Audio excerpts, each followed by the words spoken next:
পুজো আসছে, আকাশ যেন দেখলেই বোঝা যায়। আকাশই যেন বলে দেয় পুজো আসছে। তাই পুজো আসছে আর পুজোর এক সময় বাঙালিরা শাড়ি পরবে না সেটা কখনো হয়? শাড়িটা এখন প্রত্যেকটা মানুষের কাছেই খুব আবেগের ব্যাপার। শাড়িটা এখন প্রত্যেকটা মানুষের কাছেই খুব ভালোবাসা। তো আজকে ওই জন্য একটা নতুন শাড়ির গল্প বলবো। আজকে বলবো ধনেখালি, সাথে তোমাদের গামছা অ্যাপ্লিক। এটা একটা প্রিমিয়াম কোয়ালিটির ধনেখালি শাড়ি থাকছে, দুর্দান্ত দেখতে। কোয়ালিটি নিয়ে কোনো কথা বলবো না।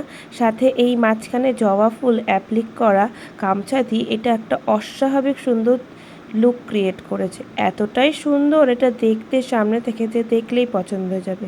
তার মধ্যে ধনেখালি শাড়ি পরেও আরাম, গরমকালের জন্য খুবই ভালো। আর পুজোর দিনের জন্য তো একটা পারফেক্ট শাড়ি। এরকম শাড়ি যদি তোমরা নিতে চাও তাহলে অবশ্যই আমাদের পেজটা ফলো করো। আর শাড়িটার দামটা যদি গেস করতে পারো তাহলে অবশ্যই দামটা লিখে যাও। আর যদি গেস না করতে পারো তাহলে আমাকে একটা মেসেজ করো অথবা হোয়াটসঅ্যাপ করো। আচ্ছা, এরকম শাড়ি দেখার জন্য সামনে থেকে আমাদের শপে চলে আসতে পারো। কাঁচরাপাড়া স্টেশন থেকে 2 নম্বর প্ল্যাটফর্ম দিয়ে বেরিয়ে কাপা স্টেট ব্যাংক আসতে হবে। স্টেট ব্যাংকের পাশেই আমাদের শপ। আর অনলাইন অফলাইন দুটো মাধ্যমেই রয়েছে। যে যেখান থেকে চাইছো নিয়ে নিতে পারো। নিয়ে নেওয়ার জন্য তাড়াতাড়ি বুকিং করো। চলো টাটা, বাই।